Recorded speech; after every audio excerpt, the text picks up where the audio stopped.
आप कह सकते हैं, ठीक है ना। राजस्थान में जो कुछ गठित हुआ वो तो अभी पढ़ रहे हैं, इसके बाद में इंडिया वाला सर जैसे स्टार्ट करेंगे वो भी कर देंगे, फिर भी कोई इश्यू होगा तो फिर कर देंगे। बड़े ध्यान से आपको पॉलिटी पढ़नी है, समझनी है, जितना याद करवाया जाए उतना याद करना ही है, ठीक है ना। सिलेबस आपको ध्यान में है, क्या क्या पढ़ोगे मैं लिखवा देता हूँ पहले, अगर कोई छूट जाए तो मुझे कह देना, टोक देना कि सर आपने ये लिखवाया था लेकिन करवाया नहीं है, तो सिलेबस का पता चल जाएगा, ठीक है ना। तो आपको जो जो पढ़ना है राजस्थान राजनीति में, जो भी पढ़ना है, राजनीतिक और प्रशासनिक व्यवस्था के दोनों टॉपिक एक साथ लिखवा देता हूँ। राजनीतिक व्यवस्था हो या फिर प्रशासनिक व्यवस्था हो, प्रशासनिक व्यवस्था जिसमें प्रशासन चलता है, जिला प्रशासन है या पंचायती राज है, दोनों टॉपिक एक साथ लिखवा देता हूँ। जो भी आपने कॉपी जय श्री राम करके जो भी आपने लिखा है, अच्छा अच्छा शुभ मुहूर्त लगाया है, वहाँ पे सिलेबस पहले से डाल लेना। राजस्थान राजनीति, राजस्थान राजनीतिक व्यवस्था, राजनीतिक व्यवस्था एवं प्रशासनिक व्यवस्था, एवं प्रशासनिक व्यवस्था।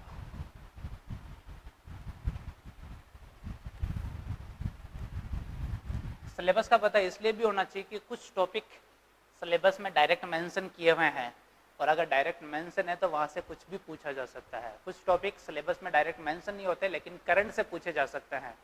तो जो सिलेबस में डायरेक्ट मेंशन है, जो आपको बड़े ध्यान से अच्छे से पढ़ना है, जो टॉपिक लिखो।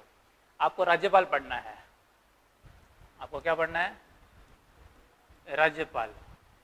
राज्यपाल पढ़ने के बाद में आप मुख्यमंत्री और उसकी मंत्री परिषद पढ़ेंगे, मुख्यमंत्री और मंत्री परिषद।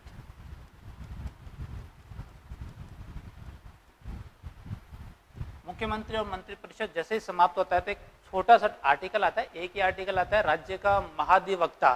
सिलेबस में कहीं भी लिखा हुआ नहीं है, सिलेबस में कहीं भी मेंशन नहीं है, लेकिन अभी पिछली एग्जाम में एक जगह राज्य के महाधिवक्ता को लेकर पूरा प्रश्न पूछा गया कि उसका कार्यालय कब एस्टेब्लिश हुआ था, और कार्यालय के बारे में एक दो इन्फॉर्मेशन और पूछी गई एक्स्ट्रा एडिशनल, लेकिन संविधान में लिखा हुआ था, उससे बाहर जाके प्रैक्टिकल में राजस्थान में क्या हो रहा है वहां से प्रश्न पूछा गया। एक या अनुच्छेद होता है, पढ़ते अपन फिर भी है, सिलेबस में डाल देते हैं, राज्य का महाधिवक्ता।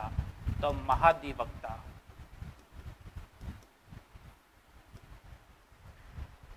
इसके बाद विधानसभा,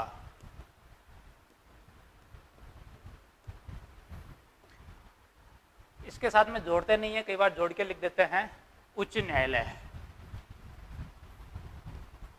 उच्च न्यायालय।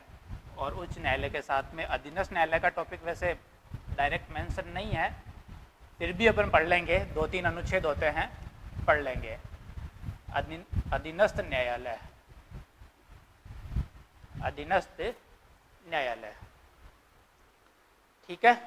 एक पोर्शन पूरा हुआ है, एक हिस्सा, ऐसे 5-6 हिस्से हैं जिसमें से एक हिस्सा राज्यपाल, मंत्री परिषद और मुख्यमंत्री और मंत्री परिषद, महाधिवक्ता, विधानसभा, हाई कोर्ट और जितने भी लोअर कोर्ट होते हैं, अधीनस्थ न्यायालय होते हैं, ये सारा आपको एक साथ पढ़ना है, ठीक है। इसके बाद में कुछ कॉन्स्टिट्यूशनल बॉडीज है जिसके अंदर आप पढ़ेंगे राजस्थान लोक सेवा आयोग, राजस्थान लोक सेवा आयोग आरपीएससी। संवैधानिक संस्थान है इसलिए अपन साथ में लिख रहे हैं राज्य निर्वाचन आयोग, राज्य निर्वाचन आयोग, राज्य निर्वाचन आयोग। सिलेबस में डायरेक्ट मेंशन है, पढ़ना ही पढ़ना है। इसके बाद में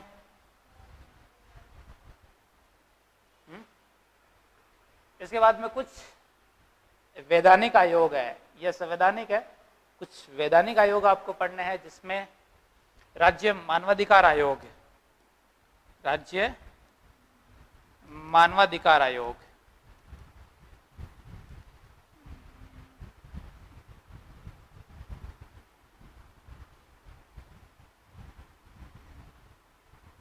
ऐसे कब तो मिटाऊंगा,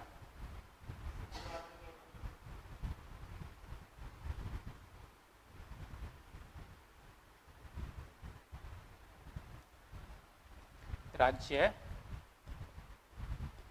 मानवाधिकार आयोग, राज्य मानवाधिकार आयोग, राज्य सूचना आयोग,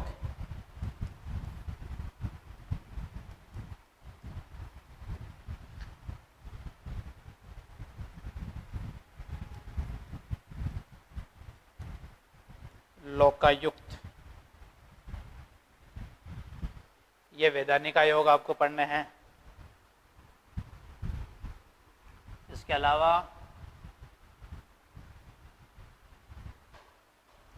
चौथा हिस्सा, ठीक है, जिला प्रशासन।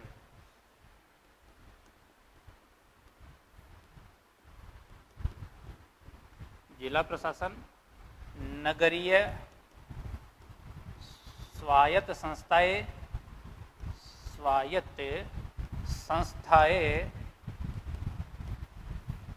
एवं पंचायती राज व्यवस्था, एवं पंचायती राज व्यवस्था, ये पढ़ना है।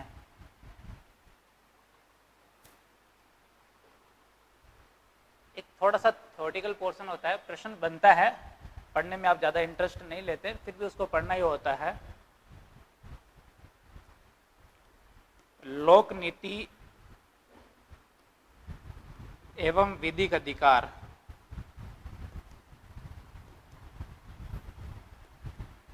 लोक नीति एवं विधिक अधिकार और नागरिक अधिकार पत्र, नागरिक अधिकार पत्र, ये आपको पढ़ना है। सिलेबस में जितना डायरेक्ट मेंशन है वो तो यह है।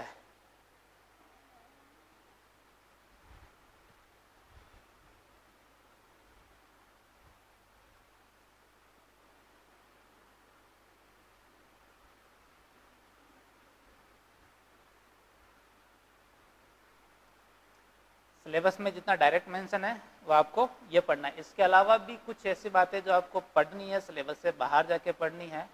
कौन कौन सी बातें पढ़नी है?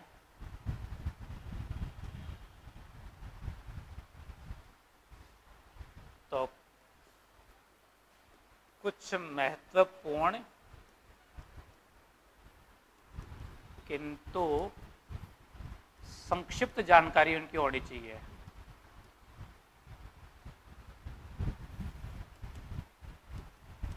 महत्वपूर्ण है लेकिन आपको डिटेल में नहीं पढ़ना।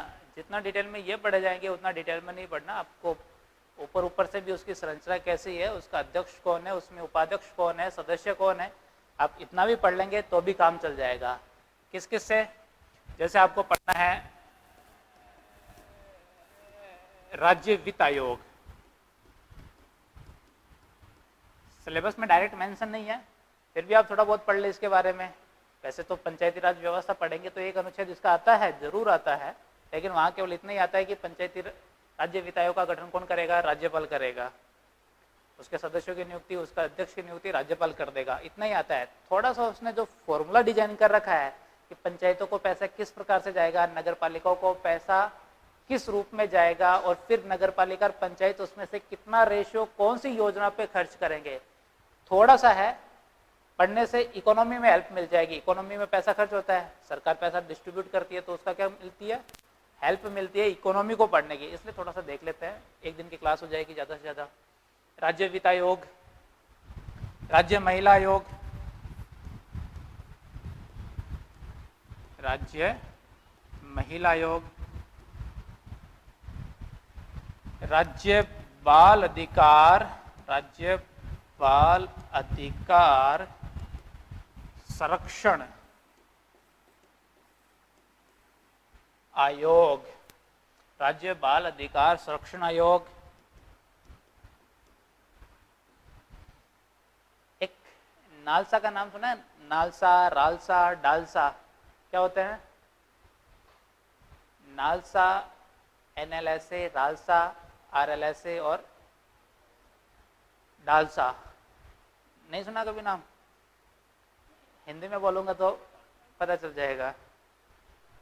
एक संविधान में एक अनुच्छेद है आर्टिकल 39A, भारतीय संविधान का एक अनुच्छेद है 39A, बाद में जोड़ा गया था इंदिरा गांधी की सरकार में 42वां संविधान संशोधन हुआ तब, और ये कहा गया कि ऐसा तबका जिसकी न्याय तक पहुंच नहीं हो, उस तबके को निःशुल्क विधिक अधिकार, विधिक सेवाएं प्रदान करने का दायित्व किसका होगा? राज्य का होगा, मतलब सरकार का होगा। तो जिनकी न्याय तक पहुंच नहीं होती, किसी कारण से वो पहुंच नहीं पा रहे हैं, ऐसे व्यक्तियों को निःशुल्क विधिक सेवाएं उपलब्ध करवाने के लिए राष्ट्रीय स्तर पर राष्ट्रीय विधिक अधिकार सेवा प्राधिकरण, राज्य स्तर पर राजस्थान राज्य विधिक सेवा प्राधिकरण और जिला स्तर पर भी जिला स्तरीय विधिक सेवा प्राधिकरण गठित होते हैं। और ये तो हिंदी में बोले, अगर इनको अंग्रेजी में बोलेंगे, इनका पहला पहला अक्षर ले लेते हैं तो इनको रालसा, डालसा और नालसा ही कहते हैं। ठीक है ना, याद रह जाएगा। राष्ट्रीय अपन को पढ़ने की आवश्यकता नहीं है, लेकिन अगर राजस्थान में है तो अपन थोड़ा सा किसके बारे में पढ़ सकते हैं? इसके बारे में पढ़ सकते हैं। नाम क्या रह जाएगा इसका? राजस्थान राज्य, राजस्थान राज्य विधिक सेवा प्राधिकरण, राजस्थान राज्य विधिक सेवा प्राधिकरण, ये लो, राजस्थान राज्य विधिक सेवा प्राधिकरण। ये भी थोड़ा सा देख लेंगे कि ये काम कैसे करता है, किन किन को ये निःशुल्क विधिक सेवाएं उपलब्ध करवाता है। आपकी नजर पड़ती नहीं है, अगर आप बस स्टैंड पे जाएंगे, रेलवे स्टेशन पे जाएंगे या कहीं पर भी सार्वजनिक जगह जाएंगे तो इसका स्टिकर जरूर लगा होता है, इसका स्टिकर लगा होता है। इसके सत्र आयोजित होते रहते हैं, हर साल इसका कोई ना कोई प्रोग्राम चलता रहता है। ये जो सेवा प्राधिकरण है, ये अपने लेटर निकाल के स्कूलों में भी भेजता है, स्कूलों में भी बच्चों से प्रतियोगिताएं करवाता है, चर्चा में रहता है हर बार। तो कोई ना कोई साल भर के करंट अफेयर में अगर कुछ ना कुछ जुड़ा हो, आपका थोड़ा सा पढ़ा रहेगा तो करंट अफेयर को पढ़ने में क्या मिल जाएगी? आपको आसानी मिल जाएगी। आपको लगेगा कि हाँ, कुछ चीज सिलेबस की है, कहीं ना कहीं पढ़नी है। ठीक है। इसके अलावा एक मेंस का टॉपिक है जो आपको पढ़ना है। टॉपिक मेंस का है, पढ़ना भी है। टॉपिक क्या है? राजस्थान की राज्य राजनीति, राजस्थान की राज्य राजनीति, जिसमें अपन दलीय राजनीति पढ़ेंगे। राजस्थान की दलीय राजनीति। दलीय राजनीति का सीधा सा मीनिंग है कि स्वतंत्रता के बाद में 1952 में जब चुनाव हुए, उस समय कौन कौन से दल थे जो राजस्थान में चुनावों में भाग ले रहे थे, कितने दल भाग ले रहे थे, कितने विजय हो रहे थे, निर्दलीय निर्विरोध की क्या स्थिति थी। अब राजस्थान में ये ट्रेड बना हुआ है, एक बार बीजेपी और एक बार कांग्रेस, दो ही राष्ट्रीय दल है जो एक बार चेंज हो रहे हैं। ऐसा हर बार नहीं हुआ था। ये 93 के बाद में भैरों सिंह शेखावत की सरकार जाने के बाद में, 98 के बाद में जब अशोक गहलोत की सरकार आई थी, उसके बाद ये चेंज हुआ है। उससे पहले नहीं था, उससे पहले तो लगातार कांग्रेस ही रही है। अगर आपको पता हो तो अब तक राजस्थान में 15 बार विधानसभा बनी है। कितनी बार? अभी जो विधानसभा चल रही है 15वीं विधानसभा चल रही है। कौन सी विधानसभा? 15वीं विधानसभा चल रही है। इसमें 10 बार कांग्रेस ने अपनी सरकार बनाई है और 5 बार बीजेपी ने अपनी सरकार बनाई है। तो स्टार्टिंग में तो कांग्रेस ही थी सब जगह, चाहे राष्ट्रीय स्तर हो चाहे राज्य स्तर हो, सब जगह कांग्रेस ही थी। 1977 में पहली बार राज्य राजनीति में परिवर्तन आता है और कांग्रेस की जगह दूसरा दल, जिसको अपन जनता दल के नाम से जानते थे, भैरों सिंह शेखावत का नाम सुना है? अगर कांग्रेस के अलावा किसी की सरकार राजस्थान में बनी है तो वो भैरों सिंह शेखावत की सरकार बनी है पहली बार।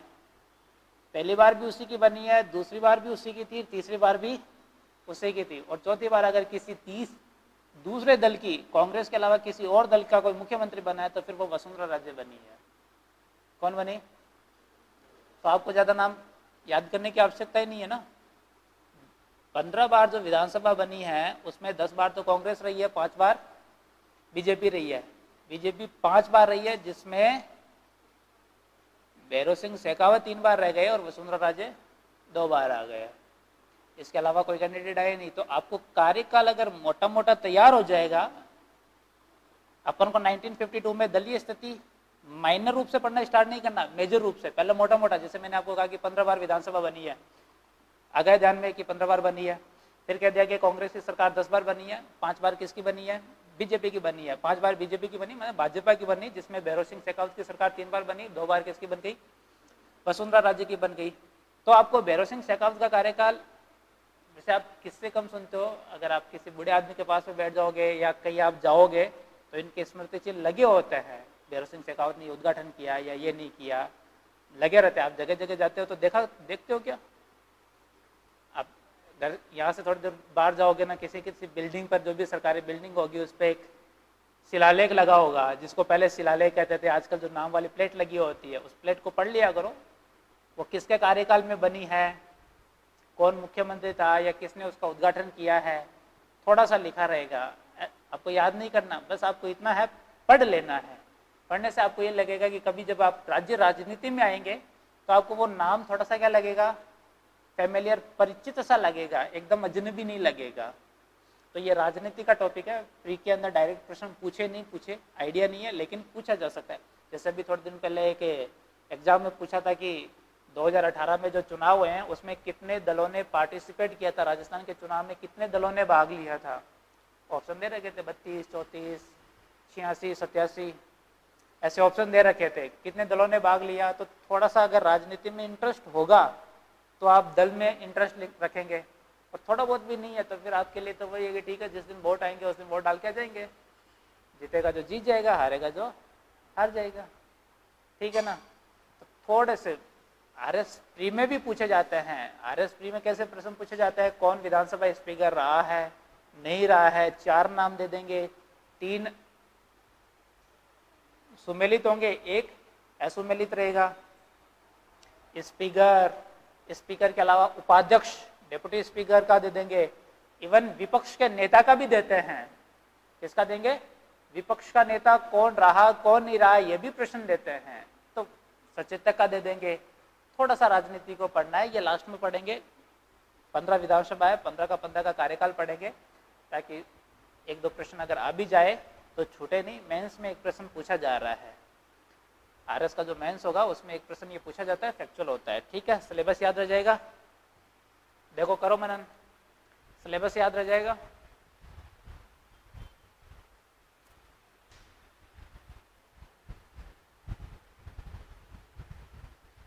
सिलेबस याद करना है, पहला काम क्या है आपका, सिलेबस इसलिए याद करना है ताकि आपको यह पता रहे कि आपको कौन सा टॉपिक डिटेल में पढ़ना है और कौन सा टॉपिक केवल संक्षिप्त पढ़ना है।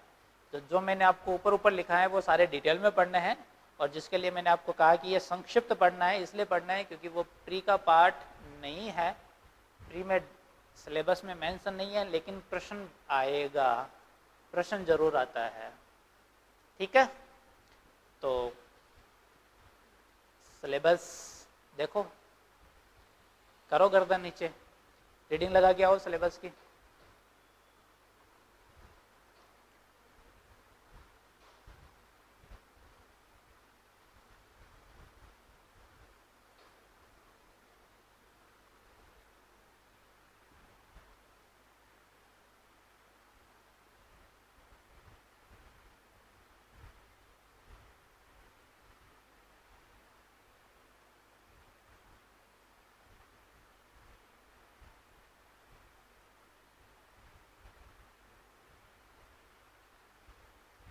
वर्तमान में राजस्थान के राज्यपाल कौन है, द्रौपदी मुर्मू,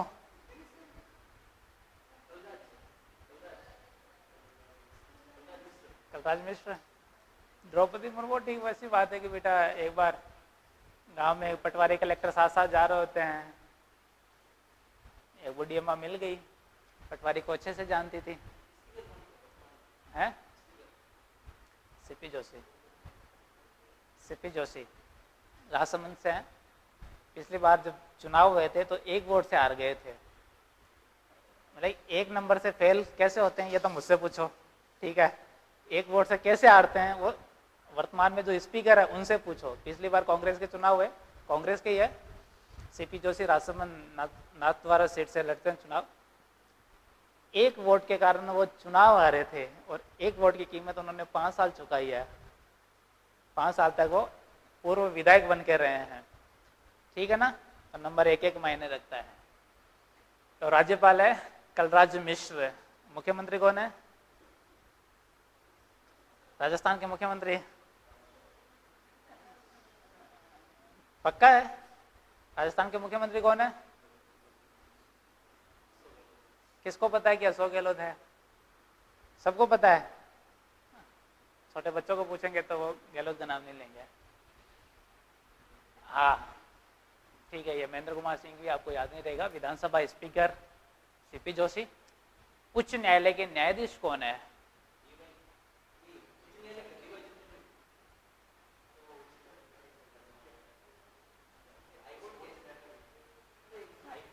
हाई कोर्ट के न्यायाधीश कौन है? अभी बने हैं थोड़े दिन पहले ही।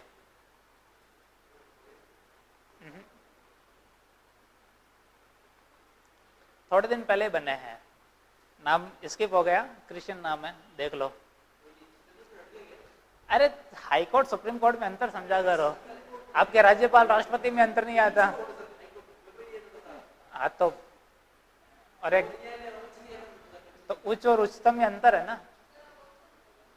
ऑप्शन कहाँ से दे दो? मैं खुद ही कह रहा हूँ कि स्किप हुआ, अभी थोड़े दिन पहले पोस्टिंग हुआ है, थोड़े दिन पहले पोस्टिंग हुई है, क्रिश्चियन नाम है।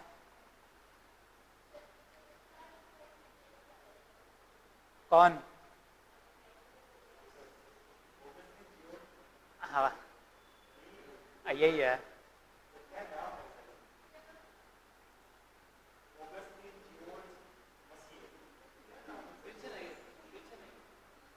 तभी तो कह रहा हूँ ना,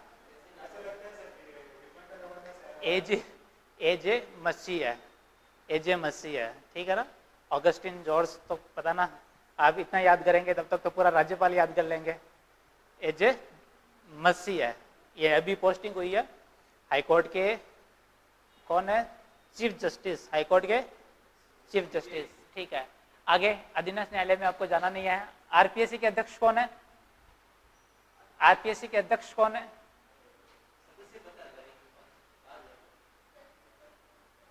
बाबूलाल कटारा का नाम याद है ना? वह सदस्य है। अध्यक्ष कौन है? अध्यक्ष कौन है?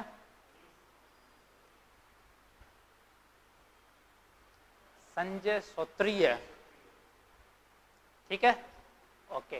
याद रह जाएगा ना आपको? मेरे बोलते ही 2-4 बार बोल लिया करो, याद रह जाए, इतना ही है बाद में सिलेबस। राज्य निर्वाचन आयोग, राज्य निर्वाचन आयोग एक सदस्य होता है राजस्थान में, इसका अध्यक्ष कहो तो एक ही है। राज्य निर्वाचन आयुक्त के नाम से जानते हैं, कौन है?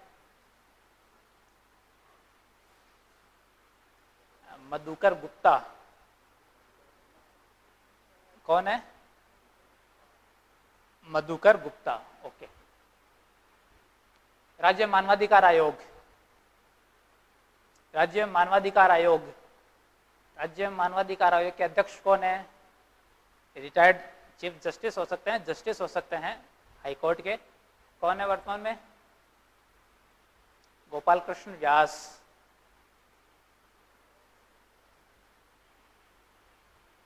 राज्य सूचना आयोग, याद है क्या? राज्य सूचना आयोग पहले अब सीएस रहे हैं, राजस्थान के मुख्य सचिव रहे थे, उनको फिर राज्य सूचना आयोग में नियुक्ति दी गई। कौन है? डीबी गुप्ता, देवेंद्र भूषण गुप्ता। लोकायुक्त, लोकायुक्त कौन है? पीके लोहरा, प्रताप कृष्ण लोहरा, पीके लोहरा, प्रताप कृष्ण लोहरा। जिला प्रशासन, नगरीय स्वायत्त संस्थाएं, पंचायती राज व्यवस्था, बाकी कुछ भी नहीं।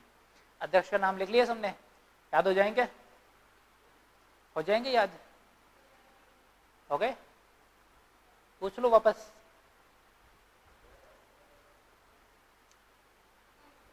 कल क्या है?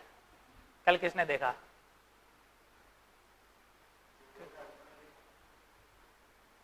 जिसको कल पे विश्वास है वो फिर असुर देखनी पड़ेगी उसको, है?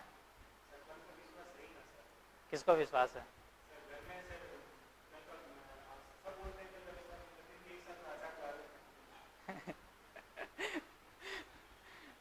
चलो वापस, राज्यपाल लिखते जाओ। ये देखो आप सिलेबस ओवरव्यू यही है, इसी में छोटी छोटी बातें फिर बढ़ती जाएगी। आप ये सोच रहे हो कि सर पहले पूरा पढ़ा दो, बाद में ओवरव्यू करेंगे, संक्षिप्त करेंगे। राज्यपाल कलराज मिश्र, मुख्यमंत्री अशोक गहलोत। ठीक है।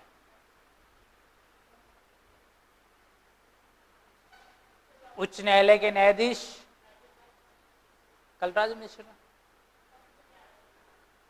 कलराज मिश्र, बेचारे का इतना अच्छा नाम है, महामहिम।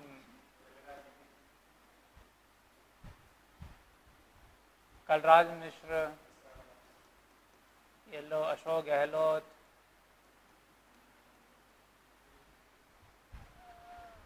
एजे मसीह है, एजे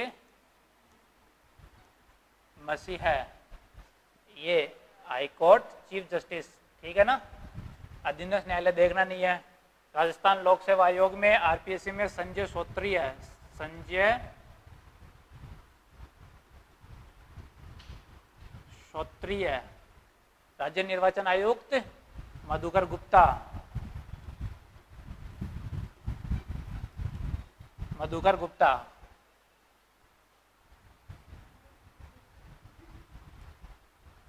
राज्य मानवाधिकार आयोग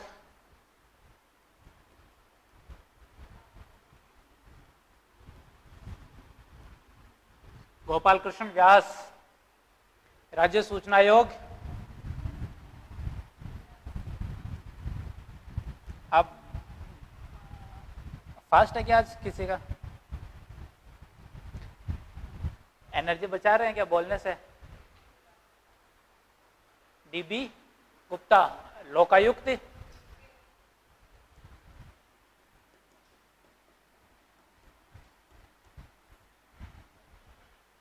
जिला प्रशासन वगैरह वो देखना नहीं है।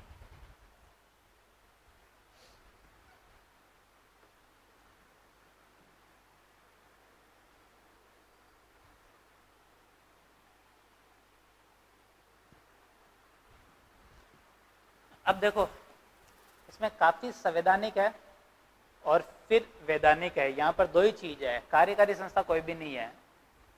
इस सिलेबस पे जो लिखा हुआ ना, इसमें कोई कार्यकारी संस्था नहीं है।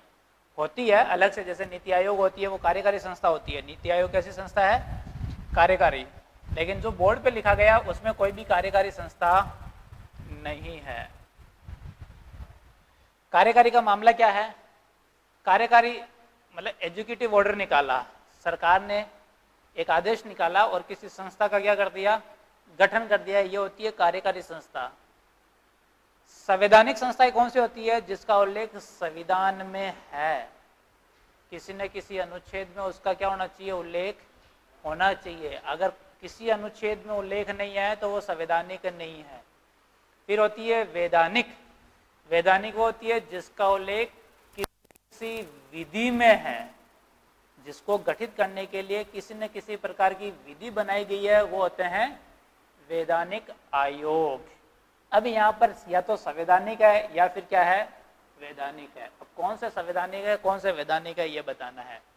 राज्यपाल का जो पद होता है वो संवैधानिक पद होता है। कैसा पद होता है? संवैधानिक पद होता है। संवैधानिक पद होने का सीधा सा मतलब यह है कि ये एक नौकरी नहीं है।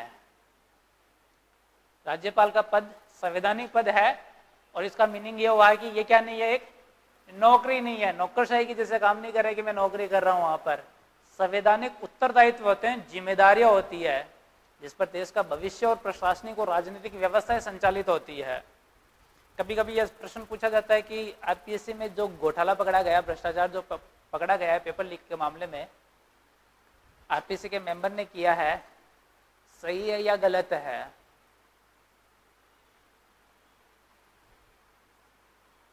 गलती है। आप क्या उसको सही ठहराएंगे? हाँ। देखो, इसलिए गलत है क्योंकि आरपीएससी संवैधानिक संस्था है। आरपीएससी कैसी संस्था है? उसने जो काम किया है वो आने वाली पीढ़ियों के लिए नजीर बनेगा। आरपीएससी जो काम करती है, यूपीएससी जो काम करती है, वो आने वाली पीढ़ियों के लिए क्या बनती है? नजीर बनते हैं। आज उसके मेंबर, आज उसके सदस्य अगर किसी प्रकार के भ्रष्टाचार में संलिप्त है, ऐसा कोई काम कर भी रहे हैं, तो आने वाली पीढ़ियां क्या करेगी? वही काम करने वाली है। भाई ऐसा तो है नहीं बाबूलाल कटारा जी के आगे पीढ़ियां चल नहीं रही होगी, आएंगे ना। और वो तो है नहीं कि आइंस्टीन की औलाद ही आएगी सारी की सारी, वो भी तो एग्जाम देंगे। एग्जाम देने के लिए किसके पास आएंगे? आरपीसी के पास ही आएंगे ना। अगर आरपीसी में उस समय अगर भ्रष्टाचार होगा तो क्या उनका नंबर आएगा? आएगा कि नहीं आएगा? योग्यता वाले का तो नंबर नहीं आएगा। तो भ्रष्टाचार या तो उस समय भी होना चाहिए उनके पास में, और अगर उतनी पहुंच जान पहचान नहीं रही तो फिर क्या करेंगे? बाकी सभी लोगों के बराबर खड़े हो जाएंगे ना। इसलिए आरपीसी जैसी संस्था में क्या नहीं होना चाहिए?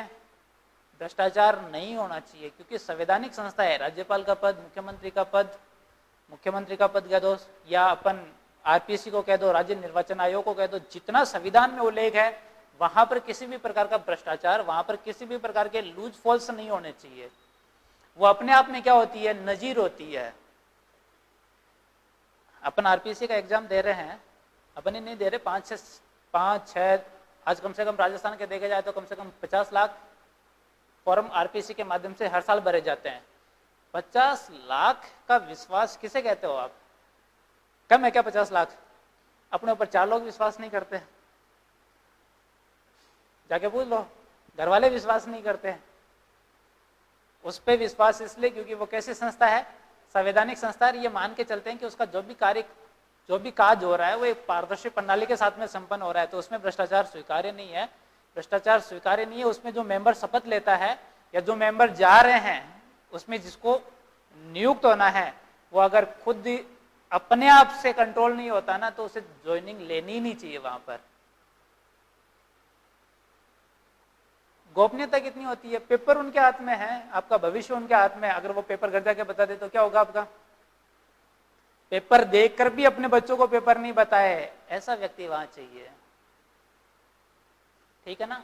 तो आरपीसी संवैधानिक संस्था कौन कौन सी हो गई? राज्यपाल संवैधानिक पद है, क्या नहीं है? नौकरी नहीं है। तो इसी प्रकार से मैं कह रहा हूं कि आरपीसी संवैधानिक पद है, ये नौकरी नहीं है। ये जिम्मेदारी और उत्तरदायित्व मिलते हैं इसके साथ में, पद के साथ में जुड़े हुए हैं। बाबूलाल कटारा को कोई नहीं जानता। बाबूलाल कटारा हम जैसे आपकी तरह क्या एक इंसान है, ठीक है। पद क्या है? आरपीसी का सदस्य है, और आरपीसी का सदस्य संवैधानिक पद होता है। कैसा पद होता है? संवैधानिक। आरपीसी के सदस्य होने के नाते उन्हें डीपीसी करने का अधिकार मिलता है, भर्ती प्रक्रियाओं को आयोजित करने का अधिकार मिलता है, नियुक्ति कराने का अधिकार मिलता है, साक्षात्कार का अधिकार मिलता है। बाबूलाल कटारा को थोड़ी मिले हैं ये अधिकार। किसको मिले हुए हैं? उस सीट को मिले हुए हैं, पद को मिले हुए ये अधिकार। उस पद पर जो बैठेगा वह व्यक्ति कैसा होना चाहिए? ईमानदार होना चाहिए, स्वयं अनुशासित होना चाहिए। नहीं तो अपन बैठ जाए हैं, अरे गलतियों के पुतले तो अपन भी तो बड़े बड़े हैं, हम भी कर लेंगे इतनी गलतियां तो है? हाँ हाँ, कट्टप्पा सिंहासन की रक्षा करता है। मुख्यमंत्री कैसा पद है? संविधान में उल्लेख है, संवैधानिक पद है। मंत्रिपरिषद महाधिवक्ता संविधान में उल्लेखित है, संवैधानिक पद है। राजस्थान लोक सेवा आयोग संविधान में उल्लेखित है, संवैधानिक संस्था है। राज्य निर्वाचन आयोग जैसे संविधान में उल्लेखित है। आप पूछो सर कहां पर? मैं बता देता हूं। राज्यपाल का पद कहां पर होता है? 153 में। राज्यपाल का पद कहां पर होता है? 153 में। मुख्यमंत्री कहां पर होता है? 164 में। मंत्रिपरिषद कहां पर होती है? 164 से गठित होती है, 165 से संचालित होती है। 164 और 165 दोनों में, ठीक है। 163 में भी गठित हो जाती है ये, ठीक है। और 165 नहीं आएगा, इसमें महाधिवक्ता आ जाएगा। 165 किसका है? महाधिवक्ता का। जिसमें अनुच्छेद लिख दिया मतलब वो कैसा है? उसका उल्लेख संविधान में है। जिसमें अनुच्छेद लिखा जा रहा है उसका उल्लेख कहां पर मिलेगा? संविधान में। और महाधिवक्ता विधानसभा, विधानसभा 177 से स्टार्ट हो जाती है भाई। 177 से होती है कि नहीं होती? 77 ज्यादा हो गया, 67 में आओ। 67 भी ज्यादा हो गया, 68 में आओ। अब बताओ, मैं वापस आता हूं। 168 आपके पास में डाटा नहीं है, मेरे पास में है, तो मैं लिखता हूँ तो उस समय प्रोसेसिंग हो जाती होती है। जैसे कहते हैं ना कि कंप्यूटर क्वांटम तो नहीं है लेकिन जीबी में जरूर चलता है। जब मेरे को 177 लिखना था तो मुझे याद आ रहा था कि 170 172 में तो योग्यता ही आ जाती है, कार्यकाल आ जाते हैं, तो 177 में क्यों जाएगा। फिर मुझे याद आया कि 167, तो 167 में गया तो मुझे पता चला कि 167 में तो हो ही नहीं सकता। क्यों नहीं हो सकता? क्योंकि 167 में तो मुख्यमंत्री का यह दायित्व है कि वो राज्यपाल को क्या दे, सूचना दे। मुख्यमंत्री का दायित्व समाप्त हो गया, मतलब अब कौन आ जाएगी, विधानसभा आ जाएगी। अब 168 में विधानसभा आ जाएगी। कल मैं आपको ये कह रहा था ना कि आपके पास में क्या होनी चाहिए, इंफॉर्मेशन इधर उधर की सारी होनी चाहिए, होगी तब आप क्या कर लेंगे, रिलेट कर लेंगे। हो गया, चलो 168 विधानसभा हो गई। हाईकोर्ट, उच्च न्यायालय 213, हाईकोर्ट 214, 213 किसका है, 213 किसका है, 213 213 पॉलिटी पढ़े हुए ना आप, थोड़ी बहुत तो पढ़े हुए हो ना। 213 राज्यपाल का अध्यादेश जारी करना।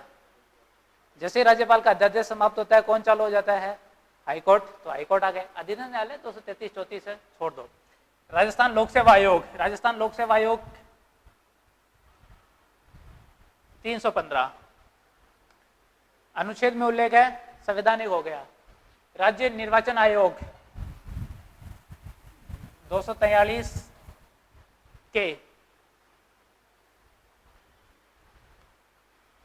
राज्य मानवाधिकार आयोग, उल्लेख कहां मिलेगा इसका, संविधान में नहीं है, इसका उल्लेख किसमें है, एक्ट में है। उल्लेख किसमें है, एक्ट में। एक्ट कब बना था ये बताओ। राष्ट्रीय मानव अधिकार संरक्षण अधिनियम बना हुआ है। राष्ट्रीय मानव अधिकार संरक्षण अधिनियम कब का है, 1900 कब का, 1900 NHRC एक्ट 1993 एक्ट लिखा है, इसलिए संस्था कैसी हो गई है, वैधानिक हो गई है। एक्ट लिख दिया, संस्था कैसी हो गई, वैधानिक। चलो, राज्य सूचना आयोग RTI एक्ट 2005 एक्ट लिखा, संस्था कैसी हो गई, वैधानिक हो गई है। लोकायुक्त, लोकायुक्त अगर वर्तमान लोकायुक्त का जैसे संचालन होता है वो एक लोकपाल और लोकायुक्त अधिनियम बना हुआ है 2013 का, 2014 में लागू हो गया था, अधिनियम 2013 का है। उसके द्वारा रिस्ट्रक्चर्ड किया गया है फोरम को। वैसे ये 1973 से चला आ रहा है, फिर भी आपको मोटा मोटा इतना ध्यान रखना है कि ये वैधानिक संस्था है। अगर किसी विधि में इसका उल्लेख है तो फिर किस में मिलेगा, इसका उल्लेख है लोकपाल और लोकायुक्त। मैं शॉर्ट में लिख रहा हूं, आप पूरा कर लेना। लोकपाल और लोकायुक्त एक्ट 2013। जिला प्रशासन, जिला प्रशासन जिसके अंदर राज्य सेवाएं आ जाती है। आप चाहे वो कलेक्टर ले लो, संभागीय आयुक्त ले लो, उपखंड अधिकारी ले लो या तहसीलदार ले लो, राज्य सेवाएं होती है। स्टेट सर्विस या ऑल इंडिया सर्विस जो भी होती है 312 से स्टार्ट होती है, वहां से स्टार्ट हो जाती है, ये अलग विषय। नगरीय स्वायत्त संस्थाएं जिसमें नगर पालिकाएं होती है। नगर पालिकाएं 243 में जो भाग नया जोड़ा गया था, नया भाग जो जोड़ा गया था, 73वां और 74वां संविधान संशोधन किया गया था। कौन सा संविधान संशोधन, 73वां संविधान संशोधन, 73वां संविधान संशोधन किया गया था 1992 में। इसके द्वारा नगर पालिकाओं का सृजन किया गया था। उसी के बाद में एक 74वां संविधान संशोधन किया गया था 1992 में, और इसके द्वारा पंचायती राज व्यवस्थाओं का सृजन किया गया था। और 243 में आगे 243 ABCDEFGHIJKLMNOPQRS करके YYA करके अनुच्छेद जोड़े गए हैं। ये सारे अनुच्छेद नगर पालिका और पंचायती राज से संबंधित है, संविधान में उल्लेख है। इसलिए ऐसी संस्थाएं कैसी होती है, संवैधानिक संस्थाएं होती है। पहले ये संवैधानिक संस्था नहीं थी, इस संशोधन से पहले नहीं थी, संशोधन के बाद में संवैधानिक हुई है। उससे पहले इनके नियमित चुनाव नहीं होते थे। जैसे संवैधानिक संस्था हो गई है तो फिर इनके 5 वर्ष के अंतराल पर नियमित रूप से चुनाव करवाए जाते हैं। लोक नीति, विधिक अधिकार, नागरिक अधिकार पत्र, जो भी अपने सुशासन की बातें हैं बाद में पढ़ लेंगे। राज्य वित्त आयोग, राज्य वित्त आयोग 243 आई में 243 आई। राज्य महिला आयोग, राज्य महिला आयोग, महिला आयोग का कौन सा एक्ट है बताओ तो, महिला बताओ। राज्य महिला आयोग का गठन कब किया गया था? 1999 में अधिसूचना आई थी, मार्च 2000 से क्रियाशील हो चुका था। एक्ट कौन सा है ये बताना है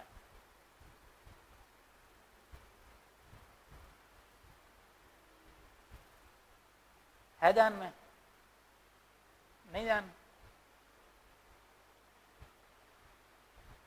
राज्य बाल अधिकार संरक्षण आयोग और डाल देना, राज्य बाल अधिकार संरक्षण आयोग, इसका भी एक्ट।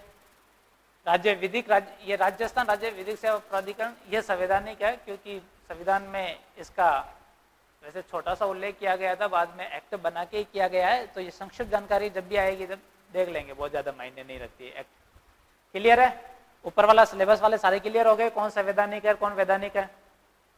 अनुच्छेद, एक्ट, अब ये पढ़ने आपको ऊपर जितना है ये सारा क्या करना है आपको? पढ़ना है। मुश्किल काम नहीं है ना, छोटा सा सिलेबस है। मैं सारा तो पढ़ लिया, कौन अध्यक्ष है, कौन एक्ट है, अब संरचना पढ़नी है। संरचना पढ़ने के बाद में क्या करोगे? एक एक अनुच्छेद और पढ़ लेंगे अंदर जाके। क्लियर? तो लगा लो फिर आज की हेडिंग राज्यपाल। लोकायुक्त के लिए 1973 से चला रहा है अपने राजस्थान में, जो लोकायुक्त है वो 1973 से चला रहा है। अन्ना हजारे का नाम सुना है क्या? मैं भी अन्ना हजारे एक आंदोलन चला था 2013 के आसपास, जिसमें से कहते हैं कि अन्ना हजारे आंदोलन के जो उपज है वो कौन है? केजरीवाल सरकार है। अन्ना हजारे आंदोलन से ही केजरीवाल निकला हुआ है। 2013 में हुआ था, 2012 में बहुत बड़ा आंदोलन हुआ था, 2013 में सरकार अधिनियम लेकर आई, 2014 से लागू हो गया। तो लोकपाल और लोकायुक्त अधिनियम 2013, नाम क्या है? लोकपाल और लोकायुक्त अधिनियम 2013।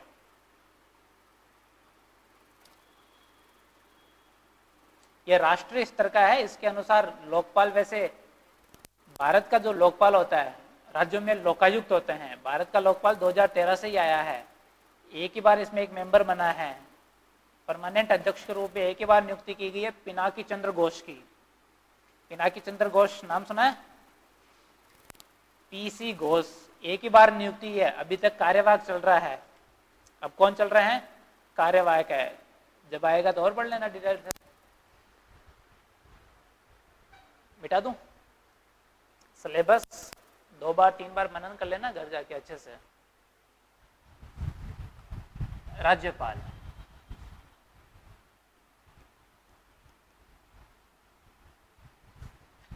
राज्यपाल किसी न किसी राज्य का होगा, ये तो पता है। राज्यपाल किसी न किसी राज्य का होता है। दिल्ली एक राज्य है? नहीं है? दिल्ली एक केंद्र शासित प्रदेश है। लक्षद्वीप एक राज्य है, वो भी एक केंद्र शासित प्रदेश है।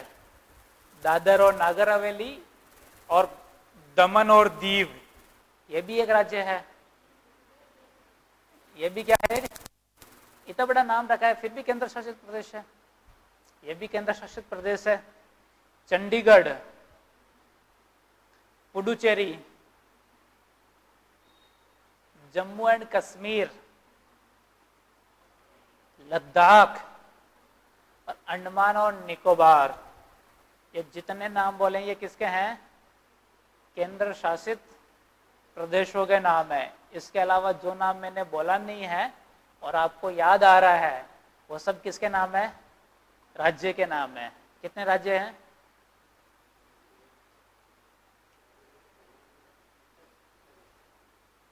28 राज्य रह गए। ठीक है, नाम याद है सबको? सबको नाम याद है ना? ठीक है। असम की राजधानी क्या है?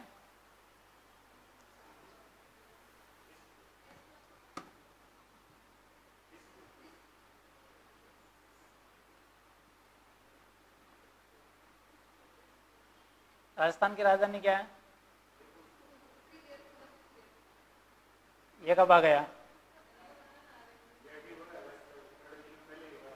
नहीं तो उत्तरी देव पता नहीं है ना, तो जयपुर ही रहो। तो सारे राज्य और उनकी राजधानी और देख लेना। तो पहली बात आती है कि राज्यपाल किसी न किसी किसका होता है? राज्य का होता है। राज्यपाल क्या होता है? किसी न किसी राज्य का होता है। राज्य शब्द का उल्लेख भारतीय संविधान के 152 में कहाँ पर मिलेगा? अनुच्छेद 152 में इसका उल्लेख मिलता है। अध्याय 1 है, साधारण है, बहुत बड़ी बात लिखी नहीं गई है। तो इतना ही कहा है कि राज्य में जम्मू कश्मीर नहीं आएगा। राज्य में कौन नहीं आएगा? जम्मू कश्मीर नहीं आएगा। अगर आपको ये देखना है कि भारतीय संविधान में कौन कौन राज्य है और कौन कौन राज्य किस श्रेणी में नहीं आते हैं, तो आपको अनुसूची 1 देखनी पड़ेगी। क्या देखनी पड़ेगी? अनुसूची 1। आर्टिकल 1 से काम नहीं चलेगा। आर्टिकल 1 से संलग्न करती हुई एक अनुसूची बनी हुई है, शेड्यूल बना हुआ है, उसमें राज्यों के नामों का उल्लेख है। किसका उल्लेख है? राज्य के नाम का उल्लेख है। उसी में केंद्र शासित प्रदेशों के नामों का उल्लेख है। अनुसूची 1 में 2 लिस्ट बनी हुई है कि ये राज्य है, और राज्य की सूची बनी हुई है कि ये राज्य की श्रेणी में आएंगे। दूसरी है केंद्र शासित प्रदेश है, और केंद्र शासित प्रदेशों की सूची बनी हुई है, ये केंद्र शासित प्रदेश की श्रेणी में आएंगे। ये कहाँ पर लिखा हुआ है? अनुसूची 1 में। पूरे भारतीय संविधान में ऐसा नहीं है कि राज्य केवल एक ही बार आया हो, कई बार आया है। कई बार कब आया? जब आप अनुच्छेद 12 पढ़ते हैं। भारतीय संविधान का अनुच्छेद क्या पढ़ते हैं? 12। छोटा सा अनुच्छेद है 12। मूल अधिकार जैसे ही प्रारंभ होते हैं 12, तो एक अनुच्छेद आता है जो राज्य की परिभाषा देता है। जैसे नीति निर्देशक चालू होते हैं तब एक अनुच्छेद आता है 36। ये भी किसकी परिभाषा देता है? राज्य की परिभाषा देता है। जैसे आप राज्यपालिकाओं में आते हैं, राज्य सरकारों में आते हैं, अनुच्छेद 152, और आगे जाएंगे अनुच्छेद 308, ऐसे करके 366 निर्वचन। पूरे भारतीय संविधान में 3, 4, 5 बार राज्य की परिभाषा आती है। किसकी परिभाषा आती है? बाकी सब जगह राज्य का मतलब एक ही है। एक अनुच्छेद 12 और अनुच्छेद 36, 2 ऐसे अनुच्छेद है जहां राज्य का मीनिंग व्यापक हो जाता है। 12 है और 36। इसके अलावा राज्य का मीनिंग राजस्थानी है, मध्य प्रदेशी है, छत्तीसगढ़, झारखंड, बिहारी है, और केंद्र शासित प्रदेश का मीनिंग जम्मू कश्मीर, लद्दाख, दिल्ली, पुडुचेरी, चंडीगढ़ ही है। लेकिन अनुच्छेद 12 और अनुच्छेद 36, 2 ऐसे अनुच्छेद है जिसमें राज्य का मीनिंग राजस्थान भी है, भारत भी है, एक पंचायत भी है, एक जिला कलेक्टर भी है, एक एसडीएम भी है, एक स्कूल भी है, एक सरकारी हॉस्पिटल भी है। जहां जहां सरकारी राजस्व आया, जहां जहां टैक्स से पैसा गया, वो सब किसकी परिभाषा में आ गए? राज्य की परिभाषा में आ गए। कब? 2 अनुच्छेद, एक अनुच्छेद 12, एक अनुच्छेद 36। 2 अनुच्छेद में राज्य की परिभाषा में संसद, भारत की सरकार, विधानसभाएं, राज्य की सरकारें, स्थानीय प्राधिकारी और अन्य प्राधिकारी सब शामिल हो जाते हैं। तो फिर बच गया कौन? 152, 308, 366 में इंटरप्रिटेशन, निर्वचन। इसकी राज्य की परिभाषा में कौन शामिल है? जो अनुसूची 1 में दिया गया है। कहां पर दिया गया है? अनुसूची 1 में। तो राज्य के बारे में अपन ये लिखेंगे कि राज्य भाग 6 से संबंधित है। किससे संबंधित है? 6 से संबंधित है। अध्याय कौन सा है? अध्याय 1 है। कौन सा अध्याय है? अध्याय 1 है। और यहां राज्य की परिभाषा में क्या लिखा हुआ है? यहां पर केवल इतना ही लिखा हुआ है, इससे संबंधित अनुच्छेद कौन सा है? 152। और इसमें लिखा हुआ है कि जब तक संदर्भ से अपेक्षा नहीं की जाती है, राज्य की परिभाषा में जम्मू और कश्मीर शामिल नहीं है। क्या लिखा हुआ है?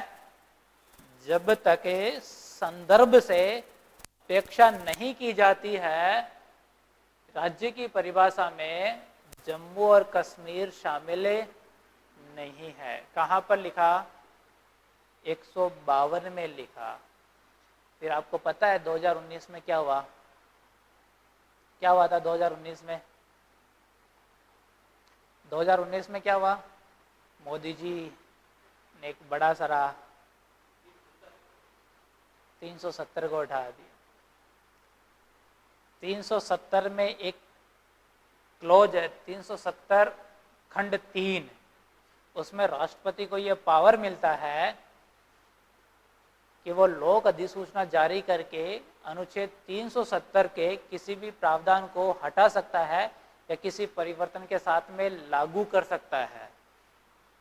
किसको पावर मिला हुआ था? राष्ट्रपति को। राष्ट्रपति को पावर मिला हुआ था। तो अगस्त 2019 में मोदी जी की सरकार थे, उन्होंने एक लोक अधिसूचना जारी करवाई। और एक लोक अधिसूचना का मीनिंग क्या होता है? एक छोटा सा परवाना जिसके लिए किसी प्रकार के संशोधन की आवश्यकता नहीं पड़ती, किसी विधि की अधिनियम की आवश्यकता नहीं पड़ती, कानून बनाने की आवश्यकता नहीं पड़ती। एक लेटर निकाला गया और लेटर निकाल के ये लिखा गया कि 6 अगस्त 2019 से, कब से? 6 अगस्त 2019 से भारत का संविधान यथा संशोधित रूप में, मतलब सभी संशोधन सहित बिना किसी अपवाद के जम्मू कश्मीर राज्य पर लागू होगा। ये लिखा कि भारतीय संविधान में चाहे अनुच्छेद 352, 308, 366 या कोई भी अनुच्छेद, न केवल भारतीय संविधान का, इवन जम्मू कश्मीर के संविधान में भी कुछ भी लिखा हो, कुछ भी लिखा हो कि जम्मू कश्मीर स्पेशल राज्य है, विशेष दर्जा है, यह है वो है, कितनी बातें लिखी हो, 6 अगस्त 2019 से भारत का संविधान जम्मू कश्मीर राज्य पर लागू हो जाएगा। एक लोक अधिसूचना जारी करी गई, कितने तारीख को? 6 अगस्त 2019 को। और भारत का संविधान कहां पर लागू हो गया? जम्मू कश्मीर राज्य पर लागू हो गया। अब कोई आपसे पूछ ले क्या कोई संविधान संशोधन किया गया क्या? 370 को हटाने के लिए किसी प्रकार का संविधान संशोधन किया गया? नहीं किया गया। क्या था? एक लोक अधिसूचना। और लोक अधिसूचना किसने जारी करी? राष्ट्रपति ने जारी की। और संविधान कहां पर लागू हो गया? जो अपन कहते थे ना कि जम्मू कश्मीर को विशेष राज्य का दर्जा देना या छीनना इतना आसान नहीं है, 370 को उठाना क्या नहीं है? आसान नहीं है, आसान नहीं है, यही कहते थे ना सब पहले। 370 को उठाना क्या नहीं है? आसान नहीं है। जब इसको हटाया गया तो पता भी नहीं चला कि हट गई है, संविधान में संशोधन भी नहीं हुआ। आप ये मान के चलो, भारत का जो संविधान जिन्होंने बनाया है वो बहुत बुद्धि वाले लोग हैं। जैसे कहते हैं ना, आइंस्टीन अगर आईक्यू लेवल में अच्छा खासा है, तो जिसने भारतीय संविधान बनाया ना उसका आईक्यू लेवल कम नहीं है। उसने बहुत बारीकी से संविधान बनाया, मतलब इतना फाइन तरीके से संविधान है। आप उसके हर आर्टिकल को पढ़ो, ध्यान से पढ़ो। उसकी भाषा थोड़ी सी क्लिष्ट हो सकती है लेकिन है शानदार। 370 जब बनाया गया, जम्मू कश्मीर को विशेष राज्य का जब दर्जा दिया जा रहा था, दर्जा भी दिया और उसमें ऐसा प्रावधान छोड़ा कि केवल लोक अधिसूचना से ये हट भी जाएगी तो सरकार, जब कभी मजबूत सरकार आएगी केंद्र में, वो से चाहेगी तो क्या कर देगी? हटा देगी। और पता भी नहीं चला, हटा दिया। इतनी बारीकी रखना एक जो दूरदर्शी सोच वाला व्यक्ति हो सकता है वही रख सकता था। नहीं तो ये लिख देते हैं कि जम्मू कश्मीर का हमेशा विशेष राज्य का दर्जा रहेगा, आगे लिखते ही नहीं। ये भी नहीं लिखते, साफ ही लिख देते इसमें संविधान संशोधन होगा ही नहीं। जब तक भारत रहेगा तब तक जम्मू कश्मीर को क्या रहेगा? विशेष राज्य का दर्जा रहेगा। ये भी तो कर सकते थे वो लिखने वाले, लेकिन उन्होंने ऐसा नहीं लिखा। बहुत ही अच्छी तरीके से संविधान लिखा है, इसके हर क्लॉज बहुत शानदार तरीके से लिखे गए हैं। संविधान संशोधन क्यों होते हैं मुझे नहीं पता, संविधान संशोधन क्यों होते हैं, आवश्यकता भी नहीं थी। भारत में जो पहले संविधान संशोधन हुए हैं, बहुत ज्यादा संविधान संशोधन हुए हैं, तो एक आपको पता होना चाहिए, जब भारत का संविधान लागू होता है तो राज्यों की श्रेणी 4 हुआ करती थी। उनके नाम होते थे ऐसे श्रेणी होती थी। श्रेणी के राज्य, ख श्रेणी के राज्य, ग श्रेणी के राज्य और घ श्रेणी के राज्य। इस प्रकार से 4 श्रेणियां थी। आंध्र प्रदेश की जब मांग उठी के आधार पर आंध्र प्रदेश का जब गठन किया गया 1953 में, तो फिर राज्य पुनर्गठन आयोग बैठाया गया। इस आयोग की सिफारिशों के आधार पर ये जो श्रेणियां है इसे खत्म कर दिया गया और केवल दो श्रेणी, एक राज्य और एक केंद्र शासित प्रदेश, केवल 2 श्रेणी रखी गई। इसके कारण थोड़ा सा संविधान में बड़ा परिवर्तन आ गया। इसके लिए 7वां संविधान संशोधन लाया गया था। कौन सा संविधान संशोधन? 7वां संविधान संशोधन अपने आप में बड़ा संविधान संशोधन है। इसके द्वारा काफी सारे परिवर्तन हो गए, इवन राज्यपाल में भी हो गए, विधानसभा में भी हो गए।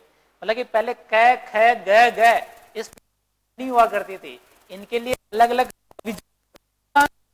जैसे ही इसे हटाया, संशोधन किया, श्रेणी कितनी होगी? राज्य और केंद्र शासित प्रदेश। इस चक्कर में खूब सारे अनुच्छेद डिलीट करने पड़ गए जो किसी काम के ही नहीं रहे। अनुच्छेद 379 से लगा के 391 को डिलीट कर दिया। एक संघ राज्य क्षेत्र का एक पूरा भाग होता था, पूरा भाग डिलीट कर दिया, पूरा का पूरा भाग डिलीट कर दिया। 379 से लगा के 391 तक का पूरे अनुच्छेद क्या कर दिए? डिलीट कर दिए। भारतीय संविधान में है, लेकिन यही है, जैसे आप 379 पढ़ने जाओगे, 379 पढ़ने जाओगे तो वहां पर क्या लिखा होगा? 7वें संविधान संशोधन 1956 की फलाफला धारा के द्वारा विलोपित कर दिया गया, निश्चित कर दिया गया, इतना ही लिखा मिलेगा आपको। तो सबसे बड़ा संविधान संशोधन कौन सा आया? 7वां संविधान संशोधन, जिसने बड़ा परिवर्तन कर दिया। इसके बाद में भारतीय संविधान में जो संशोधन आए, पहला, दूसरा, तीसरा, चौथा, 15, 17, 24, 25, 26, ठीक है, 39, 38, 39, 40, 41, 42, 43, 44, ये सारे के सारे संविधान संशोधन एक संपत्ति के अधिकार को लेकर किए गए थे। कौन सा अधिकार? संपत्ति का अधिकार। संपत्ति का अधिकार पहले एक मूल अधिकार हुआ करता था। हमने प्रॉपर्टी खरीद ली, हम इसके क्या है? मालिक है। अब सरकार हमसे कह रही है कि भाई इधर से थोड़ी सी रोड बनाएंगे, थोड़ी सी जगह दे दो। तो मेरे जैसे होते हैं कुछ, आप जैसे अच्छे लोग हैं, समझदार है कि ठीक है रोड बनाएंगे तो लोगों के काम आएगी। मेरे जैसे हट जाते हैं, नहीं दूंगा, क्या कर लोगे? सरकार कहेगी हम जबरदस्ती ले लेंगे, ठीक है लेके बता दो। सरकार ने जबरदस्ती लेने की कोशिश करी, कहां पर चले गए? सुप्रीम कोर्ट में। सुप्रीम कोर्ट में संपत्ति का अधिकार क्या है? मूल अधिकार। सुप्रीम कोर्ट ने कहा कि भाई लेके आओ संविधान लेकर आया गया। उसमें देखा कि संपत्ति खरीदना, बेचना और होल्ड करना यह स्वतंत्रता का अधिकार है और व्यक्ति का अधिकार है। राज्य इसमें क्या नहीं कर सकता? हस्तक्षेप नहीं कर सकता। तो सरकार ने जो जबरदस्ती ऑर्डर पारित किया था, वो ऑर्डर क्या हो गया? खारिज हो गया।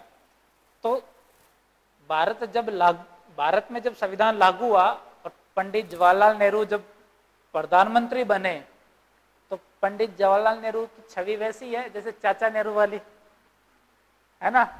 कैसी छवि है? वो छोटे के ही चाचा नहीं है, सभी के हैं, गरीब के, दुखी के, पीड़ित के। पहले सारी जमीनें किसके पास में थी? जमींदारों के पास में। भाई अंग्रेजों का शासन था, अंग्रेजों में जमीन किसानों के पास में नहीं हुआ करती थी। आपको पता हो तो 1792 से लगा के या जब भी 1765 में अंग्रेजों के पास में जैसे बंगाल के, उड़ीसा के, बिहार के दीवानी राइट्स गए हैं, तब से लगा के टैक्स के वसूल करने की अलग अलग पद्धति अंग्रेज लेकर आए हैं। जमींदारी प्रथा, महलवाड़ी, रैयतवाड़ी, ऐसी व्यवस्था लेकर आए हैं। ऐसी व्यवस्था में सारी की सारी जमीनें किसके पास में चली गई थी? जमींदारों के पास में। जमींदार क्या करते? खेती करवाते, टैक्स कलेक्ट करते और उस टैक्स को कहां जमा करवाते? अंग्रेजों को, अंग्रेजी सरकार को जमा करवाते थे। तो जब भारत आजाद हुआ तो जमीनें किसके पास में थी? सारी की सारी जमींदारों के पास में। चाचा नेहरू का दिल पिघल गया, उन्होंने कहा नहीं ये तो मैं नहीं होने दूंगा, जमीनों का तो मैं क्या करूंगा, भूमि का तो मैं क्या करूंगा। भाई एक समान नहीं तो फिर भी जिनके पास में बहुत बड़ी जमीन है, हजार बीघा जमीन है, 2-2 हजार बीघा जमीन है, गांव के गांव है। पहले जमींदारों के पास में गांव के गांव हुआ करते थे। आपको पता नहीं हो तो आप किसी गांव में पता कर लो, जमींदार के नाम से गांव हुआ करते थे। तो गांव के गांव हुआ करते थे। तो पंडित नेहरू ने सीलिंग एक्ट लाना प्रारंभ किया। सीलिंग एक्ट मतलब कि भूमि की अधिकतम सीमा पर भूमि रखने की जो अधिकतम सीमा है उस पर एक लिमिट लगाएगी। लिमिट ऐसे जैसे कि भाई एक व्यक्ति के पास में 500 बीघा जमीन हो सकती है। कितनी जमीन हो सकती है मैक्सिमम? 500 बीघा। जैसे कभी कभी आप घर के बाहर बैठोगे ना तो कभी कभी किसी से सुन लेंगे कि धीरे धीरे सरकार प्रॉपर्टी को किससे जोड़ देगी? आधार कार्ड से जोड़ देगी। सुनते हो ना, ये डर लोगों में है कि आधार कार्ड से जोड़ देगी, फिर क्या होगा? फिर लोगों की जो बेनामी संपत्ति है वो क्या हो जाएगी? ट्रैक हो जाएगी। ट्रैक हो जाएगी तो बेनामी संपत्ति पर जितना टैक्स बचाया गया है वो टैक्स या तो सरकार को देना पड़ेगा या बेनामी संपत्ति का क्या करना पड़ेगा? उजागर करना पड़ेगा। बेनामी संपत्ति ऐसी होती है जैसे, ये कैमरा वाला अलग ही लफड़ा है। बेनामी संपत्ति ऐसी होती है जैसे कोई अधिकारी है, उसको मौका पड़ा, उसने 10 बीघा जमीन खरीद ली। 10 बीघा जमीन खरीदने का पैसा कितना खर्च होता है? अगर वो जोधपुर में खरीदे तो मान लो कि 10 करोड़ की संपत्ति है। कितने करोड़ की है? एक अधिकारी ने खरीदी। अधिकारी अगर ये बता दे कि मैंने 10 करोड़ की संपत्ति खरीदी है, इसको सरकारी रिकॉर्ड में बता दे, तो दूसरे दिन या इनकम टैक्स वाले आ जाएंगे, 10 करोड़ रुपए की संपत्ति खरीदी है, थोड़ा बहुत हमें भी दो, टैक्स थोड़ा बहुत हमें भी दो। वो तो टैक्स ले जाएंगे। थोड़े दिन बाद में ईडी वाले आ जाएंगे, यार 10 करोड़ रुपए कमा लिए, हमें बताया ही नहीं।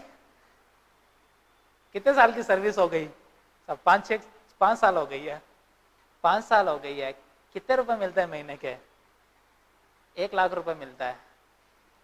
1 लाख मिलता नहीं है, फिर भी बता रहा हूँ 1 लाख। 5 साल की सर्विस, कितने महीने हो गए? 60 महीने हो गए।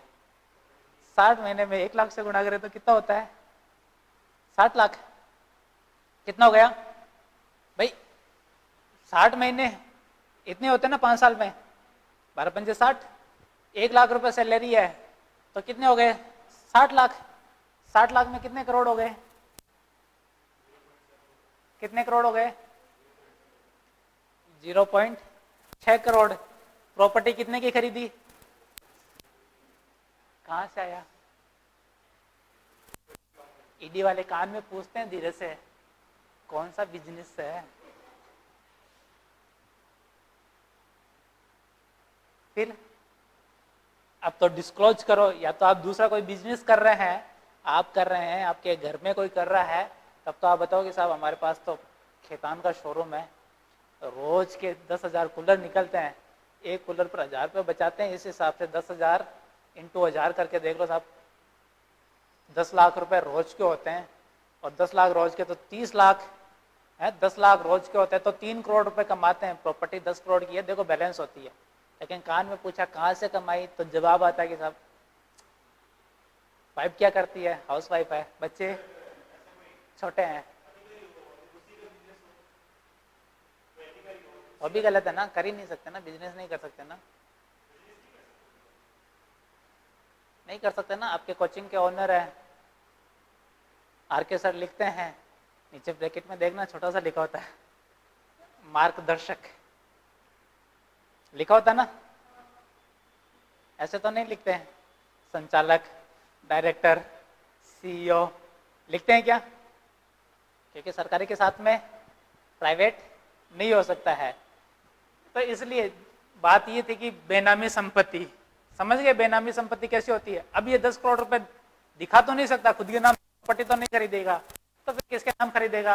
अपने बच्चों के नाम भी नहीं खरीदेगा, वाइफ के नाम भी नहीं खरीदेगा। तो फिर अच्छे दिन आते हैं रिश्तेदारों के। अच्छे दिन किसके आएंगे? रिश्तेदारों के आएंगे। नहीं तो फिर घर में जो काम करने वाले नौकर होते हैं उनके अच्छे दिन आते हैं कि ठीक है उनके नाम करवा देते हैं, बेनामी संपत्ति पड़ी रहती है। पंडित नेहरू का दिल पिघल गया कि जो जमींदारों के पास में जो जमीन है ये बहुत ज्यादा है, इसको क्या करना है? बराबर बांटना है। बराबर बांटने के लिए कानून लाए गए, संविधान संशोधन किए गए।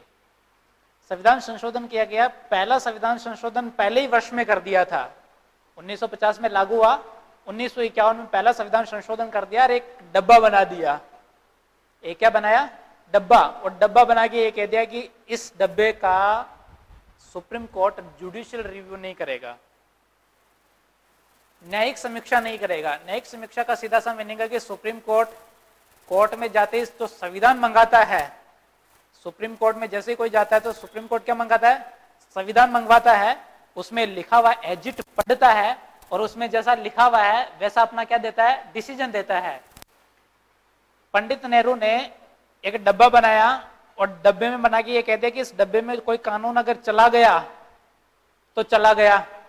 इस कानून को लेकर अगर किसी को समस्या आती है, किसी प्रकार की दिक्कत आती है और वो सुप्रीम कोर्ट में जाएगा तो चले जाए, मना नहीं है। लेकिन अगर सुप्रीम कोर्ट देखता है कि ये कानून इस डब्बे में से आया हुआ है, कहां से आया है, इस डब्बे में से आया है, तो इस डब्बे के लिए वो संविधान की प्रति नहीं मंगवाएगा।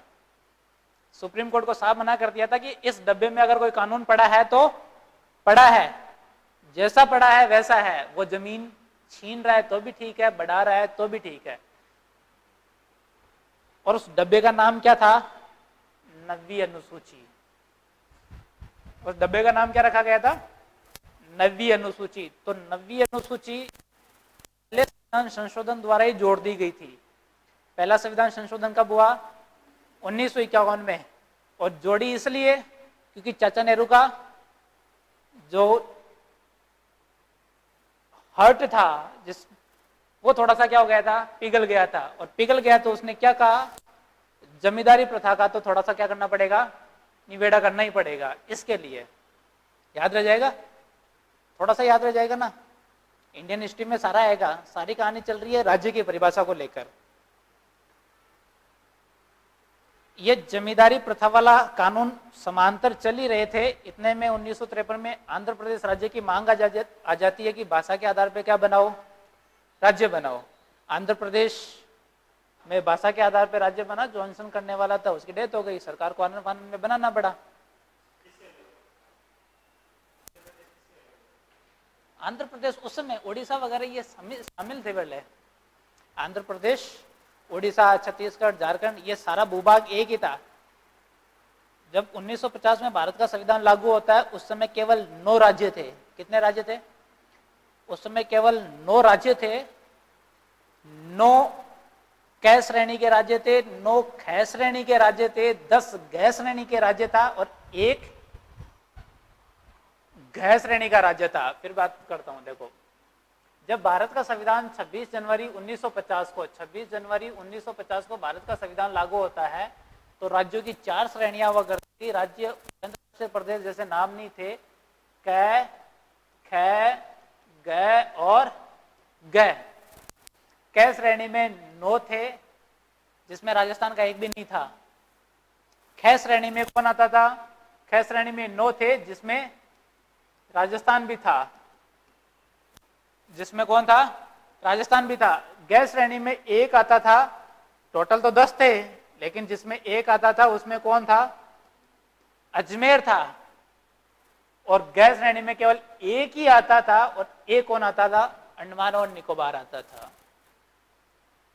तो जो अनुसूची आप आज वर्तमान में देखते हैं राज्य और केंद्र शासित प्रदेश, उससे अलग थी पहले अनुसूची। अनुसूची 1, अनुसूची 1 में संशोधन कब किया गया, जब ये 4 श्रेणी क, ख, ग, इसको समाप्त कर दिया गया। इसको क्या कर दिया गया, इसको समाप्त करके 1956 में 2 श्रेणी बनाएगी। और 2 श्रेणी में पहला था राज्य और दूसरा था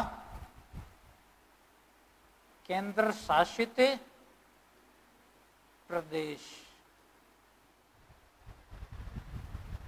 राज्य में कौन आया, राजस्थान। राज्य में कौन आया, राजस्थान। इसलिए बता रहा हूं क्योंकि अपन बाकी राज्य की चर्चा नहीं कर रहे, राजस्थान में है, राजस्थान की चर्चा कर रहे हैं। तो राज्य की श्रेणी में कौन आया, राजस्थान। और केंद्र शासित प्रदेश की श्रेणी में कौन आया, राजस्थान से कौन आया, राजस्थान में केंद्र शासित प्रदेश कहां पर है क्या कहीं, ना तब था ना आज है, कोई नहीं आया। ना तब था ना आज है, 0। तो वापस आ जाओ, राज्य। राज्य भारतीय संविधान के अनुच्छेद 152 से संबंधित है, भाग 6 से संबंधित है, अध्याय 1 से संबंधित है। 152 में लिखा गया है कि जब तक संदर्भ से अपेक्षा नहीं की जाती है राज्य में जम्मू कश्मीर शामिल नहीं है, किंतु और किंतु लगा के 6 अगस्त 2019 को राष्ट्रपति ने लोक अधिसूचना जारी कर भारत का संविधान जम्मू कश्मीर राज्य पर लागू कर दिया। इतनी बात याद रह जाएगी। अगर इतनी बात याद रह जाती है तो राज्य शब्द के लिए पर्याप्त है कि राज्य पर अगर आपको 2-4 शब्द लिखना ही पड़े, और स्पेशली राज्य जो आर्टिकल 152 का है या राज्य जो राजस्थान है, ऐसे पर अगर कुछ लिखना पड़े तो आपको ये लिखना है।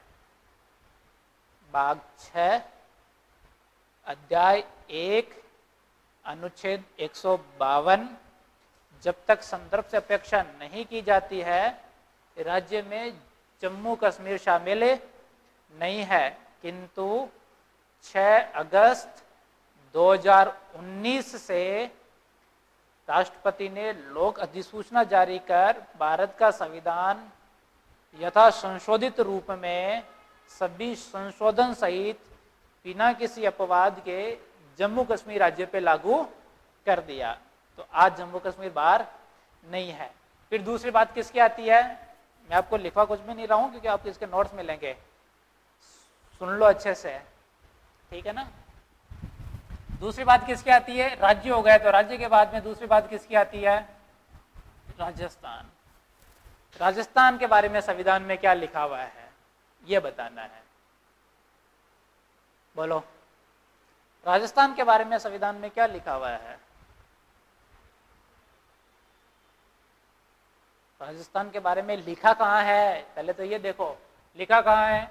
तो राजस्थान के बारे में संविधान में भारतीय संविधान की अनुसूची 1 और अनुसूची 1 की प्रविष्टि संख्या 12 पे राजस्थान का नाम लिखा हुआ है। अनुसूची 1 की कौन सी संख्या है? प्रविष्टि संख्या 12। वैसे आप चाहो तो रफ कॉपी फेर में लिखने की आवश्यकता नहीं है, रफ कॉपी में जो जो पढ़ाया जा रहा है उसको हिंट ऐसे ही लिखते जाना रफ कॉपी में, ताकि घर जाके आपको ये नहीं लगा कि आज कुछ पढ़ाया नहीं है। आपको ये अच्छे से घर जाते ही लगता है ना, लगेगा ना? घर क्या थोड़ी देर बाद में लग जाएगा कि आज तो बस समझाया था, समझा हमने कुछ नहीं है, घर जाके पढ़ना कुछ है नहीं, ठीक है। अनुसूची 1 की प्रविष्टि संख्या 12 पे किसका नाम लिखा हुआ है? राजस्थान का। और उसके आगे क्या लिखा हुआ है? इंपॉर्टेंट वह है, उसके आगे क्या लिखा हुआ है? उस पर लिखा हुआ है राजस्थान। उस पर क्या लिखा हुआ है? राजस्थान। और राजस्थान के बारे में लिखा हुआ है कि राजस्थान के राज्य क्षेत्र में वह सभी क्षेत्र शामिल है जो राज्य पुनर्गठन अधिनियम की धारा 10 में शामिल है। क्या लिखा हुआ है? राज्य पुनर्गठन अधिनियम 1956 की धारा 10 में उल्लेखित क्षेत्र शामिल है, किंतु राजस्थान और मध्य प्रदेश राज्य क्षेत्र अंतरण अधिनियम 1959 की अनुसूची 1 में उल्लेखित क्षेत्र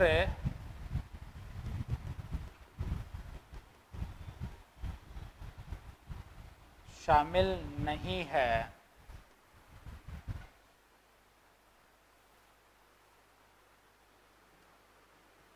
भारतीय संविधान की अनुसूची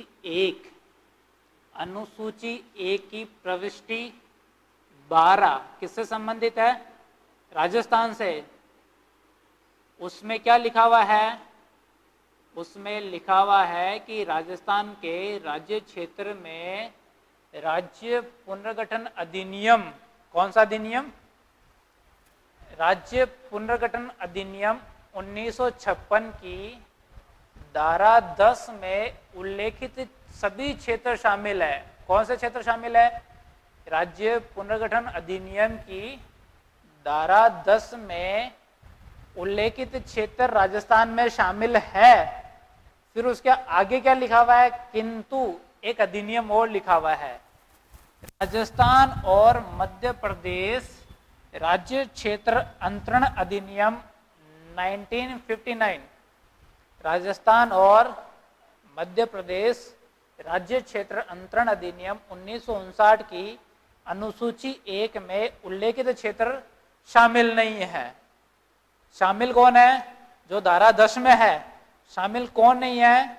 जो अनुसूची 1 में है। और अनुसूची 1 किसकी है? अनुसूची 1 किसकी है? एक अधिनियम है। अधिनियम का नाम क्या है? राजस्थान और मध्य प्रदेश राज्य क्षेत्र अंतरण अधिनियम। अधिनियम याद करना मुश्किल काम नहीं है। आप देखेंगे तो राजस्थान के दक्षिण में मध्य प्रदेश की सीमा लगती है। किसकी सीमा लगती है? मध्य प्रदेश की सीमा लगती है। राजस्थान और मध्य प्रदेश के बीच में कुछ सीमा पर कुछ विवाद था भौगोलिक लेकर, उसका जब निपटारा किया गया तो उस निपटारे में राजस्थान का कुछ भूभाग है जो किसको दे दिया गया? मध्य प्रदेश को दे दिया गया। राजस्थान का कुछ भूभाग किसको दे दिया? मध्य प्रदेश का। तो राजस्थान और मध्य प्रदेश के बीच में हुआ है। तो राजस्थान और मध्य प्रदेश क्या हुआ है? राज्य क्षेत्र अंतरण है। राज्य क्षेत्र का क्या हुआ है? अंतरण हुआ है। तो राज्य क्षेत्र अंतरण है और अधिनियम बना के किया है। तो अधिनियम कब बना? 1959 में। तो 1959 कब से लागू हुआ? 1 अक्टूबर 1959 से लागू हो जाता है। 3 गांवों के नाम में लिखा रहा हूं, बाकी डिटेल में कल पढ़ाऊंगा। 3 नाम है। चित्तौड़गढ़ तहसील, चित्तौड़गढ़ जिले के बैसरोडगढ़ तहसील के 3 गांव है, बरखेड़ा, दातोड़ा और पीपलदा। कितने नाम? 3 नाम। 3 नाम कल याद करके आना है, फिर इसके आगे की डिटेल। नाम लिख लो। अनुसूची 1। अनुसूची 1 में क्या शामिल है? अनुसूची 1 में चित्तौड़गढ़ जिले की बैसरोडगढ़ तहसील के 3 गांव। कितने गांव? 3 गांव। कौन कौन सा? दातोड़ा, बरखेड़ा और पीपलदा। ये 3 गांव किसको दे दिए? मध्य प्रदेश को दे दिए। 3 गांव राजस्थान में कम हो गए। अब देखो राजस्थान का सीधा सा मीनिंग क्या हुआ? राजस्थान प्रविष्टि संख्या 12।